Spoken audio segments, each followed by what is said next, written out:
Hi. We are. If anybody would like lessons, just get a kitten. I just got a kitten, and he's got it all figured out. Yeah. And in the last month or so, I've spent a lot of time just running around the house with a string and a toy mouse, and trying to convince myself this isn't a waste of time. Sometimes it feels that way, but then I think, oh, I'm in alignment when I'm doing this because he's so much fun. Anything that gets you feeling good is the basis of everything else you want flowing to you. So while you are spending time doing that, we know it's not the only thing you're thinking about, and it's not the only point of attraction that you hold. But you make a good point, and that point is humans often think that productive effort that doesn't feel good is more sought after and praiseworthy than playful, irresponsible activity that feels good. And now what do you know to be? Your employers are not going to appreciate you playing with the cat all day at work, but they would be wrong. And I found this cat starving in the bushes, and he just 10 minutes after we had him, he was licking our face, and the cat tells such a different story. Oh yeah? I was tuned into source energy. I knew that well-being was mine, and so I just woke up happy every day. Not once did I use the word starving. It just wasn't part of my meow vocabulary. And I just woke up every morning knowing that well-being was mine and followed my impulses. And so I just followed my impulses until I rendezvoused with someone who had food. Right. So after about 3 weeks, we found another one from the same litter down the road at another neighbor's house. So I took that one in, and that one's completely different, just totally terrified. But now I've started introducing the other kitten, and he just that's he's because training in her. the first, you see, you're presenting our message to everyone. In the first case, you were not looking for a starving kitten. You were living happily ever after, pleasing yourself on that day. The starving kitten was not a starving kitten. It was living happily ever after. Law of attraction brought you together. Then you started looking for starving kittens. So now you're on a different vibrational disc, finding a different kitten. So this kitten seems very fearful and unhappy, but the other kitten keeps trying to play with her. But you don't. In other words, I don't want to get attached to the second one. You're describing the second kitten in a way that you don't want her to be. Right. And which really is the message that we're speaking about. In other words, you've come off your disc. We know this sounds silly, but it's why we always choose this person. She will talk to us about a kitten or somebody. But anyway, it's been interesting to watch him just be so joyful, even if she hisses at him, and he just goes back to playing with the ball, and he just doesn't let anything bring him off his high-flying disc. It's just been really cool watching. Which of the kittens do you think that you are emulating consistently? I'm somewhere in between, I guess. The reason that we ask is because the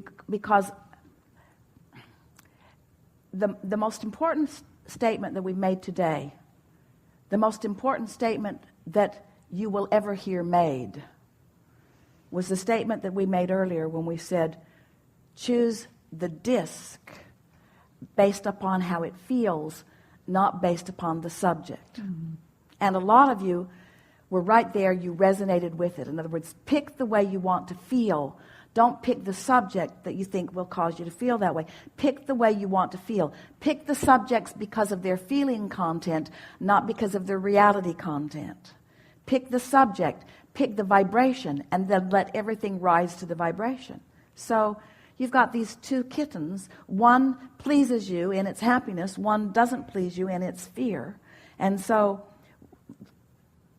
pick the one that pleases you. Pick the one that pleases you. Pick the one that pleases you. Be the influencer of that. Can you feel how, because you're a healer, you're an uplifter, you're a teacher, can you feel how you do that? Not just you, but most of you do that with people too. Mm-hmm. You see people in their problems, and that's the way you define them. That's the way you describe them. That's the way they make you feel. It's the reason that you say to people, not out loud maybe, but you mean it, I wish you would get yourself together so that when I look at you, I wouldn't have to feel this way. I wish you would prosper so I can feel good when I hold you as my object of attention, because I apparently don't have any discernment about what I use as my object of attention. Whatever is in front of me, I just look at it and have a feeling response. And we say, get on the high-flying disc, get on the high-flying disc, get on the high-flying disc, and that will change. Get on the high-flying disc, and you'll be there knowing what you know. You will reach the place where the condition of the world, the condition of a person, the condition of anything won't dictate how you feel. That's what true freedom is. Now, much of the world would call that insensitivity.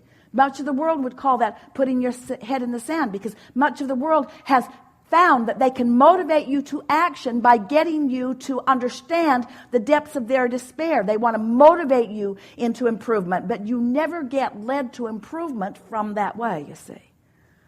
So these little cats have come to you in response to your request of wanting to understand that you get to choose how you feel, and how you feel does not have to be dictated by what's being demonstrated by something that's outside of you, because you have the ability to focus yourself in alignment no matter what.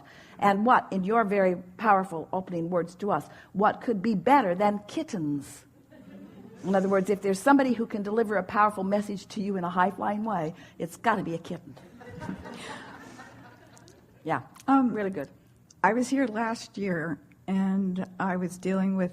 Yeah, we don't want to go there. Oh, but it's a really good... Don't care. It's good. Good. It's really good. It's a good story. I'm not going to the bad part. We don't care. We don't care. The fact that a bad part even existed, we don't care. What? No, I was just trying to demonstrate how this work works so well. All right.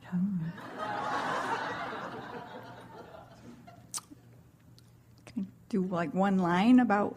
No. Whatever you want. Okay.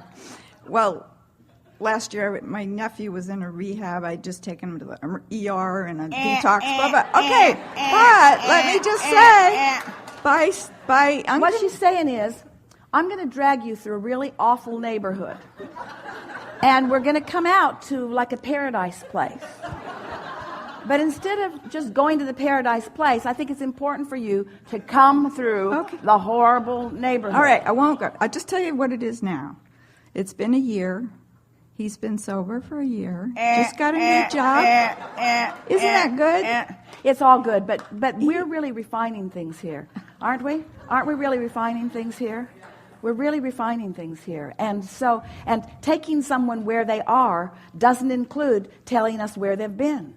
Taking them where they are. And we know that comparison feels like progress, but we've moved to a new place, folks. We're on a high-flying disc. This is a whole different game that we're playing in. That's the conversation, and we understand everything that you mean about this. You're just the best example that we have of this available in this moment. I can take it. We know. We know. You've been with us for years. You know everything we know. We know that this is the perfect context to have this conversation. And the subject is the difference between step 1 and step 3. Everybody sort of gets, but the difference between step 3 and step 4 is where we are now. So, and there's no place for what happened a year ago in the place of complete allowing. You've left that behind. You see what we're getting at? So when I speak of him, I should just never go backwards to where he's been. Can't do that without activating where he's been. Can't do it. You can't talk about where you've been without bringing where you've been to where you are. Mm. That's why you keep looking for new friends who don't know where you've been. And then the first thing you do is you say, tell me about yourself. And we say, please don't. Please don't. Okay. I'll just say one more negative thing. He moved to Phoenix, of all places. That's a good place to be. Yeah. We've enjoyed this. Thank you. Really. Really.